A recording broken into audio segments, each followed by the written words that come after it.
Hello, hi, Jai Hind, and welcome back to our current affair class. I am Gaurav from CL Haridwar.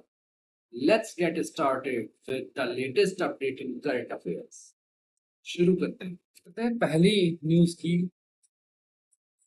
जिसको कि मैंने कहा कि शायद न्यूज भी नहीं बैड न्यूज बोलना चाहिए। जम्मू कश्मीर में पहलगाम वाले इलाके में 26 लोगों को मार दिया गया है टेररिस्टों के द्वारा। Militant opened indiscriminate fire at a group of about 40 tourists visiting वायसरान इन पहलगाम। ठीक है, पहलगाम किसी को पता है कहाँ कौन सी जगह पर है? कश्मीर में, और सदर्न कश्मीर में। और अमरनाथ, जो कि हिंदुओं का बहुत एक इम्पोर्टेंट श्राइन है, वहां जाने के रास्ते में एक बहुत ही एक बहुत ही बड़ी जगह वो है, ठीक है ना। एक बहुत ज्यादा बड़ा स्टेइंग प्लेस है पहलगाम, और बहुत खूबसूरत। नेचर ने उसको बहुत खूबसूरत नज़ारों से नवाजा है। तो इस जगह पर क्या हुआ है, इस जगह पर हमला हुआ है। ये कहा गया कि जो वहां पर देखने वाले थे आई विटनेस, कि कम से कम 2 लोग थे जिन्होंने क्या किया, बंदूकें लेकर के वो घुस गए और उन्होंने लोगों को अंधाधुंध मारना शुरू किया। ठीक है, जो शॉकिंग और मोस्ट चिलिंग जो फैक्ट इसमें पता चल रहे हैं वो क्या है, वो ये कि लोगों का रिलीजन पूछ कर क्यों उन्हें गोली मारी। अगर किसी ने झूठ बोलने की कोशिश की तो उनसे कहा गया कि कलमा पढ़ो अगर तुम हिंदू नहीं हो, और जब वो नहीं पढ़ पाए तो उन्हें गोली मारी। ठीक है, ऐसी कई सारी बोन चिलिंग जो खबरें हैं वो आ रही है कि आप क्या करो, इस तरीके से इन लोगों को मारो। तो कई सारे लोग इसमें घायल हुए हैं, कुछ क्रिटिकल इंजर्ड हैं। ठीक है, और ऐसा लग रहा है कि जो टोल है 26 का, ये हो सकता है कि अभी अभी ऊपर बढ़ेगा। ऐसा ऑफिशियल्स ने द हिंदू एंड बाकी सारे न्यूज आउटलेट्स को बताया है। ठीक है, अटैक अनंतनाग डिस्ट्रिक्ट में हुआ। ठीक है, जब यूनाइटेड स्टेट के वाइस प्रेसिडेंट, जैसे कि अभी हम लोग डिस्कस भी कर रहे थे, जेडी वेंस, जब वो आए हुए थे भारत। ठीक है, वो 4 दिन की यहाँ इंडिया विजिट पर हैं अभी। आज वो उन्होंने ताजमहल एंड ऑल विजिट किया। ठीक है, तो मिस्टर विंस ने भी क्या किया है, कंडोलेंस कंडोलेंस एक तरह से शेयर की है। ठीक है, जो विक्टिम्स है उनके साथ। इसके अलावा पूरी दुनिया से इंडिया को बहुत सारे कंडोलेंस मैसेज मिले हैं। It is from United states, it is from Italy, France, Russia. तो इस तरीके की बहुत जगह है जहां से हमको कंडोलेंस के जो मैसेजेस हैं वो मिले हैं। प्राइम मिनिस्टर नरेंद्र मोदी ने भी स्ट्रांगली इसको कंडेम किया है। वो इससे पहले ही जा चुके थे यूएई की अपनी वोएज पर, लेकिन जब उनको पता चला कि देश में ऐसा हो गया है, ठीक है, तो वो उसको कैंसिल करवा करके बीच में से ही लौट कर किया है। ठीक है, जब गवर्नमेंट के तक ये पूरी की पूरी खबर पहुंची तो सब लोग एक तरह से शॉक में थे। खुद होम मिनिस्टर, जो कि उस टाइम पर जब प्राइम मिनिस्टर देश में नहीं रहते हैं, उस टाइम पर पूरे देश के लिए एज अ प्राइम मिनिस्टर की तरह एक्ट करते हैं, तो वो तुरंत आनंद फानंद में श्रीनगर पहुंचे। वहां क्या सिचुएशंस हैं, क्या क्या चीजें चल रही हैं, उसका तुरंत उन्होंने क्या कहते हैं, एक पूरी मीटिंग ली। ठीक है, बाद में प्राइम मिनिस्टर को फोन के जरिए उन्होंने बताया, उनकी बात हुई। अभी प्राइम मिनिस्टर क्या है, इंडिया में आ चुके हैं। और अब से 3 घंटे बाद, जो कि रिसेंट न्यूज जो लिखी जा रही थी, अब से 3 घंटे बाद जो प्राइम मिनिस्टर हैं, या बल्कि अभी तक शुरू भी हो चुकी होगी एक मीटिंग, जो कि हमारी सिक्योरिटी कमेटी की मीटिंग है। ठीक है ना, बहुत हाई लेवल की मीटिंग है, जिसमें जिसमें सिक्योरिटी जो पर्सनल्स हैं वो रहते हैं, और उनके साथ इस चीज पर वो होगा कि इस चीज को रोका कैसे जाए। ठीक है, may be cross border action हो सकता है, मे बी नहीं भी हो सकता है। उसके अलावा भी कई सारे जो ऑप्शंस हैं वो देखे जा सकते हैं। तो देखते हैं कि उसका अभी क्या क्या चीजें निकलती है।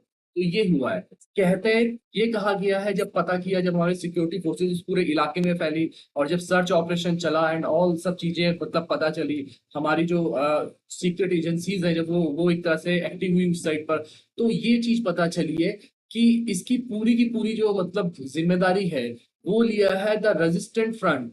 एक ऑफशूट है किसका, लश्कर ए तैयबा का।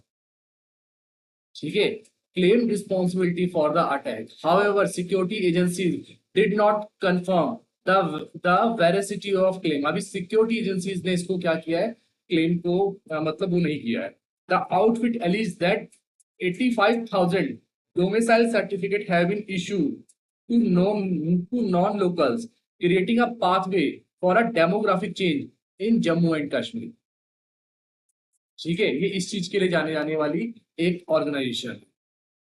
Violence will be declared toward those attempting to settle illegally, it said in a statement।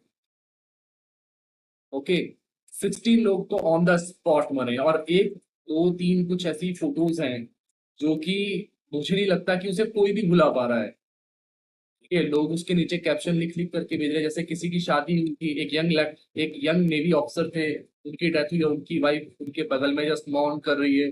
ठीक है, तो इस तरह की बहुत दर्दनाक मतलब वहां से तस्वीरें आई है, और लोग उसको अपना एंग्विश उस चीज पर एक तरह से शेयर कर रहे हैं। और कंट्री में बहुत ज्यादा गुस्सा है इस समय।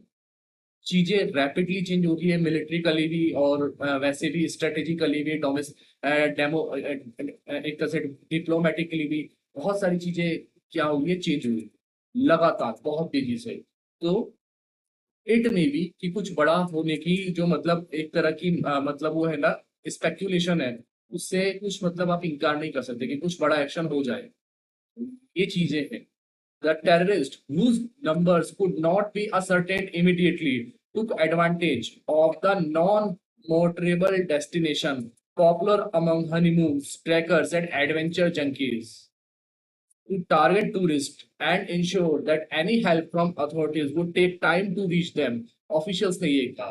ठीक है, जब उन्होंने सब चीजें वहां पर देखी तो उन्होंने मतलब पूरा चीजें मतलब वहां पे चेक की। ठीक है, टेरर अटैक के टाइम पर ये वाली बात भी हुई कि एक मतलब क्या कहते हैं, एक उस जगह पर रेकी हो रही थी बहुत टाइम से। रेकी समझते हैं आप लोग? मतलब उस जगह की सारी खबरें कई दिनों से ली जा रही थी, उस जगह को बार बार सर्वे किया जा रहा था चुपचाप सीक्रेटली। ठीक है, वो कई दिनों से किया जा रहा था, और ये लोग पिछले जो जिनके बारे में पता चला है, जो जितने भी क्या कहते हैं टेररिस्ट है, वो लोगों ने तो वहां पर अटैक किया जो आई विटनेस बता रहे हैं। बट ये पता चल रहा है, सिक्योरिटी पर्सनल अभी तक इस चीज पर बता रहे हैं कि इट मे बी पॉसिबल कि ये दो नहीं, ये 6 है।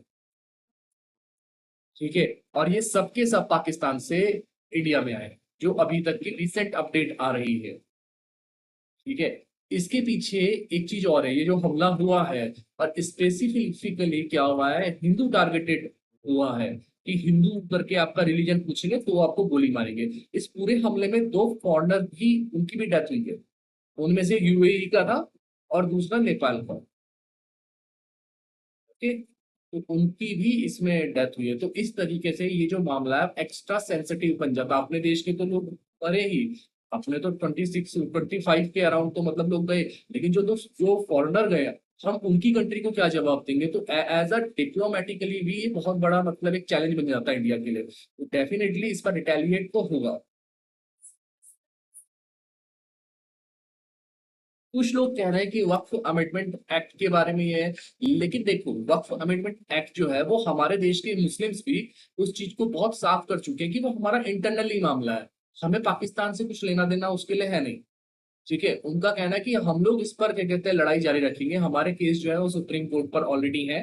ठीक है, तो इससे कोई मतलब उसका लेना देना जनरली नहीं है, लेकिन जिस चीज का सबसे ज्यादा लेना देना है वो बताया जा रहे हैं। दो इस तरह के जो मतलब स्पीच हुई है, एक तो आपसे मैंने डिस्कस की थी जनरल आसिम मुनीर की, याद है? जिसमें वो कह रहे थे कि we are different from Hindus from in every aspects. हम हर तरह से क्या क्या है, इनसे बिल्कुल डिफरेंट हैं, अलग हैं हिंदूज से। ठीक है, ये उनका कहना था, there is no one nation but two nation. तो वो वाली जो स्पीच इनकी वायरल हुई थी, कहते हैं कि ये उसका रिपरकर्शन।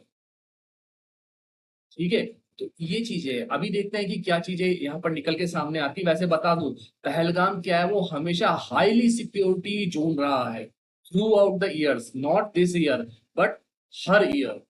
अमरनाथ की जो जो श्राइन की जो यात्रा जाती है, तो मैंने बताया कि ये एक मेन पड़ाव होता है अमरनाथ की यात्रा को कंडक्ट करने का। तो ये सबसे ज्यादा हाई सिक्योरिटी जोन में आता है। यहाँ पर सिक्योरिटी जो है वो पुलिस या आम वैसी सिविलियन पुलिस वगैरह नहीं करती है, यहाँ पर जो सिक्योरिटी है उसका जिम्मा आर्मी संभालती है। ठीक है, तो बहुत हाईली सिक्योरिटी इलाका है और मिलिटेंट सेंसिटिव इलाका है। इससे पहले भी बहुत बार इस जगह पर कोशिश हो चुकी है क्या करने की, जो पिलग्रिम्स होते हैं, जो लोग पिलग्रिम्स होते हैं उनको मारने की बहुत ज्यादा मतलब क्या कहते हैं कोशिशें यहाँ पे हुई। Pahalgam remain a high high security zone, जैसे कि मैंने आपको बोला। ठीक है, कई टूरिस्ट जो है जिन्होंने इस वीडियो को देखा, अब उनकी भी मतलब एक तरीके से उनको भी बहुत ज्यादा इससे क्या हुआ है, एक तरह से वो भी काफी होपलेस हुए हैं। उनका कहना है कि हम कश्मीर आए थे और हम चाहते थे यहाँ से बहुत सुंदर यादों को अपने साथ ले जाना, बट अनफॉर्चुनेट जो ये इंसिडेंट हुआ है उससे हम लोग बहुत दुखी हैं और हम लोग अब यहाँ से वापस जा रहे हैं जम्मू की तरफ, और जम्मू से सो ऑन आगे की तरफ जा रहे हैं। मे बी कि कश्मीर ना मतलब हम आए, तो उनका कहना ये है। ठीक है, तो इस चीज से क्या हुआ है, जो पीस के वहां पर क्या कहते हैं किए जा रहे थे ना, बहुत सारे पीस के कई सारे एफर्ट्स किए जा रहे थे, उनको बहुत बड़ा धक्का पहुंचेगा। जो वहां पर ट्रेड चल रहा था, ठीक है, जिसको ऑलमोस्ट क्या कहते ऑलमोस्ट बोल सकते हो 11 to 12,000 करोड़ का जो वहां पर ट्रेड एंड ऑल चीजें वहां पर स्टैब्लिश हुई थी, उन सब चीजों पर धक्का लगा है। वो सब चीजें खत्म होने के कगार पर पहुंची है। फाइन, ये सारा का सारा मैटर। इसी के चलते रातों रात जो कश्मीर के बाशिंदे हैं उन लोगों ने भी पूरे जुलूस एंड ऑल सब चीजें निकाल करके प्रोटेस्ट किया इस किलिंग के लिए। रातों रात में उन्होंने कैंडल मार्च किया है सभी ने कश्मीर में। ठीक है, जो लोग ये भी कह रहे हैं कि नहीं ये हिंदू मुस्लिम वो करने का है, पाकिस्तान यही तो चाहता है कि आप अपने पड़ोसी लोगों पर एक तरह से शक करो। पाकिस्तान का अगर इस तरह अगर इसमें पाकिस्तान का हाथ है, जो कि है 100%, एक आम से आम हिंदुस्तानी भी इस चीज को जानता है कि कहाँ से हमलावर आए होंगे। ओके, तो अगर उन्होंने मतलब ये करवाया है तो इसके पीछे सीधा सीधा एक मंशा है कि हिंदुस्तान में जो हिंदू और मुस्लिम है वो आपस में लड़कट मरे। ओके, इनके चक्करों में अपने पर्सनल रिलेशंस जो बाकी और कम्युनिटीज के लोग हैं उनके साथ खराब मत करो। ये बहुत मतलब क्रिटिकल टाइम है कि जब जो जो हिंदू लोग कम्युनिटी के लोग हैं उनको अपना गुस्सा संभालना होगा, और ये वो क्रिटिकल टाइम है जब मुस्लिम्स को भी बहुत ज्यादा समझदारी से काम लेना होगा। ओके, इस समय जरूरत है देश में सबको सॉलिडिटरी अपनी गवर्नमेंट के पीछे खड़े रहने की, जो भी डिसीजन होगा हम लोग उसके साथ जाएंगे। फाइन, क्योंकि ये बहुत छोटी चीज नहीं है जो हुआ है। 26 लोग मार देना, और वो भी ऐसे टाइम पर जब सब जगह पर पीस एंड डेवलपमेंट उस पर चल रहा है, तो ये सब चीजें आप में से कई सोच रहे होंगे क्या सर वॉर हो जाएगा।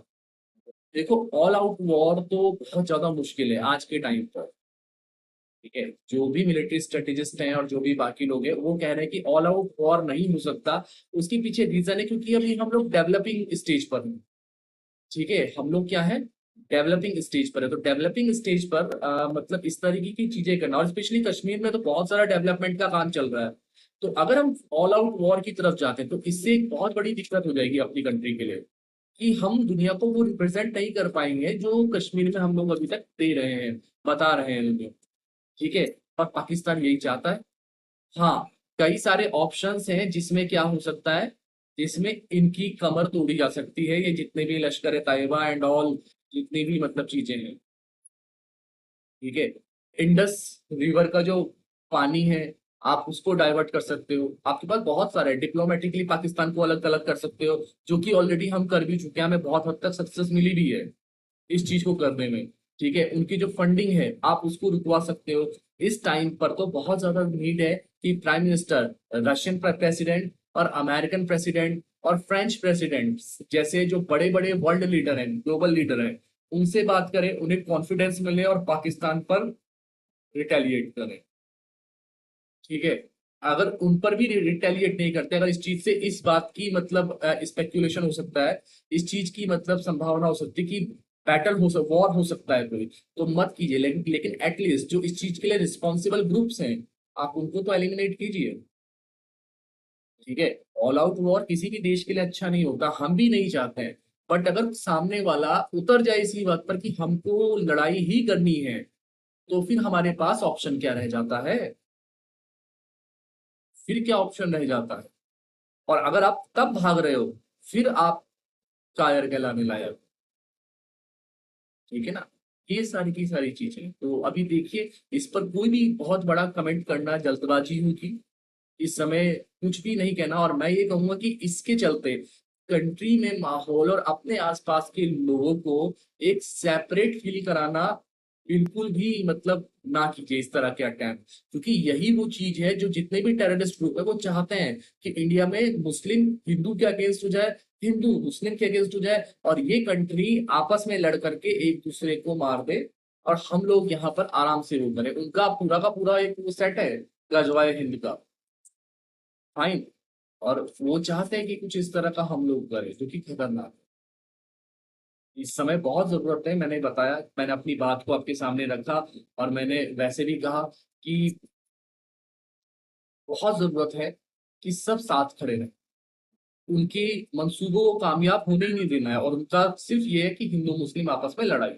सी उमर अब्दुल्ला, जो कि जो कि एक तरह से बहुत क्रिटिसिज्म करते हैं बाकी पॉलिटिकल पार्टियों का, वो भी इस समय कह रहे हैं वो शौक है। इवन राहुल गांधी का बयान आया जो इस समय अमेरिका के अपनी ट्रिप पर है, तो वहां से उन्होंने कंडम किया कि जो टेररिज्म है वो किसी भी फॉर्म में अनएक्सेप्टेबल है, उसके लिए हम सॉलिडिटरी गवर्नमेंट के साथ खड़े हैं एंड सो ऐसी कई सारी जो चीजें हैं उनके साथ, मतलब इस तरह के कई सारे कमेंट्स आ रहे हैं, ट्रिब्यूट्स और कंडोलेंस पूरी दुनिया से इंडिया में आ रही है सिवाय एक देश के, and that is Pakistan.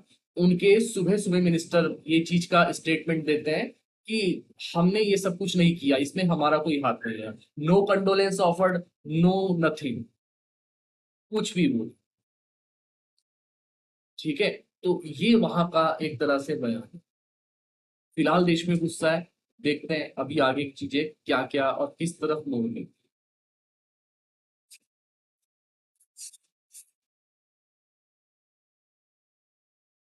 JD Vance, America के प्रेसिडेंट, वाइस प्रेसिडेंट,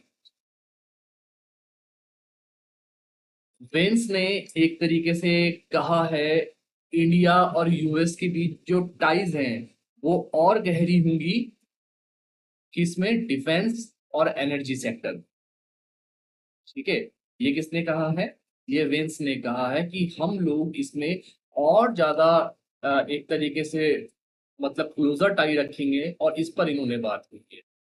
फाइन, इन्होंने कहा है pitching for the closer ties in the defence and energy sector, United State vice president JD Vance on Tuesday said the strength of his country's relation with India would determine the world's future in the 21st century, जो कि वो काफी हद तक सही भी है। अगर यूएसए का सपोर्ट एक तरह से इंडिया को मिलता है कुछ मामलों में, स्पेसिफिकली डिफेंस और एनर्जी जैसे सेक्टर में, तो बहुत आगे इंडिया जाएगा और बहुत आगे यूएस जाएगा, क्योंकि इंडिया की एक सीधी सीधी आदत है कि अगर वो किसी के साथ ट्रेड कर रहा है तो दूसरा वाला नुकसान में नहीं जाता है। आज की नहीं, बहुत पुरानी आदत है, एक थाउजेंड्स ऑफ ईयर की है। तो ये उनका कहना है, the trade agreement between the two country would be build on fairness and shared priorities, mister Vance ने कहा। Addressing an event at the Rajasthan International Centre, mister Vance ने कहा कि US was looking for a great access to the Indian market as this would lead to collaboration in diverse area. He said it would create a win-win partnership when US President Donald Trump was seeking to rebalance global trade to build a better future. हाँ, इसमें सही बात है कि जिस तरह से अभी वो रीशेपिंग की जो बात कर रहे हैं, टैरिफ वॉर एंड ऑल, उसमें उसमें इंडिया के लिए कई सारे मौके भी हैं, जिसमें इंडिया अपने को एक सेपरेट तरीके से रिप्रेजेंट कर सकता है और यूएसए उसको बहुत सारी हेल्प दे सकता है, ठीक है। तो इसी चीज पर बात हो रही है कि इंडिया और जो जो यूएसए उसके बायलैटरल रिलेशनशिप किस तरीके के हैं। मिस्टर विंस ने आगे कहा है कि government of two country had identified priority areas for creating new jobs, building durable supply chains, and achieving prosperity for workers while negotiating for a bilateral trade agreement. ये वाली बात उन्होंने कही। We have officially finalized the term of reference for the trade negotiation. उन्होंने कहा कि हम क्या कर रहे हैं, ऑफिशियली फाइनलाइज की स्टेज में पहुंच चुके हैं, जो हमारे बीच में नेगोशिएशन हुई है उसको लेकर के। तो मिस्टर वेंस प्राइम मिनिस्टर से मिले थे इससे एक दिन पहले, होप कि आप लोगों ने विजुअल्स देखे होंगे। उनके उनकी पूरी फैमिली थी, उनके बच्चे थे, तो प्राइम मिनिस्टर के साथ वो बहुत अच्छे से मतलब इंटरेक्ट हुए। प्राइम मिनिस्टर हाउस में उनको डिनर ऑर्गेनाइज किया गया उनके ऑनर में। ठीक है, तो ये सब चीजें वहां पर हुई। तो ये चीजें चल रही है अभी के। उनका कहना है कि एक तरीके से मिस्टर वेंस का कहना है कि large number of trade and industry representative, politicians, government official and student जो कि एक इवेंट में मतलब उनके साथ थे, मिस्टर वेंस के साथ थे। तो उन्होंने कहा कि दोनों देश इस चीज को इंश्योर कर रहे हैं कि free, open, peaceful and prosperous Indo Pacific region. Indo Pacific region क्या है? वर्ल्ड ट्रेड के लिए बहुत ज्यादा इंपॉर्टेंट है। बट जिसको ये इंडो पैसिफिक रीजन कह रहे हैं, वो चाइना के जस्ट नीचे से होते हुए जाता है, वो वाला कॉरिडोर। उसको चाइना कहता है साउथ चाइना। ठीक है, तो ये एक डिस्प्यूटेड एरिया है। तो उनका कहना है कि हम चाहते हैं पीसफुल हो, यहाँ पर किसी भी देश का इतना बड़ा इंटरफेयर ना हो। उनका ये कहना है, while noting that India would soon host the Quad Leaders Summit। ये आप लोगों के काम का है। ओके, तो ये सारी की सारी चीज हुई है। और हाँ, एक चीज और, welcoming the Modi government announcement, किस चीज के लिए? कि the civil nuclear liability laws. Mr. Vance said the US was willing to support India's energy security ambitions. American energy can help realize India's nuclear power production goals, which would support its artificial energy ambition. There is no AI future without energy security and energy dominance. ये किसका कहना है?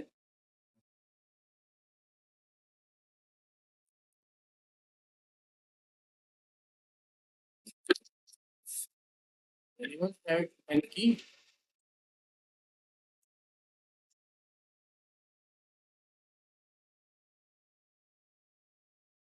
तो ये चीजें हैं। तो well साहब जो हैं इस समय वाइस प्रेसिडेंट हैं यूएसए के, और वो पिछले मतलब 2 दिनों से इंडिया की ट्रिप पर हैं, जहां पर वो इंडिया के अलग अलग जगहों पर जा करके अपनी फैमिली के साथ टाइम स्पेंड कर रहे हैं। और इसके साथ ही जो इंडिया के हाई ऑफिशियल्स है, उनका जो ऑफिशियल ऑनर है, वो भी वो एक्सेप्ट कर रहे हैं। ठीक है, तो इस पर यहाँ पे क्या हुई है, एक बात हुई। तो this is all from for the today's current affair. Okay.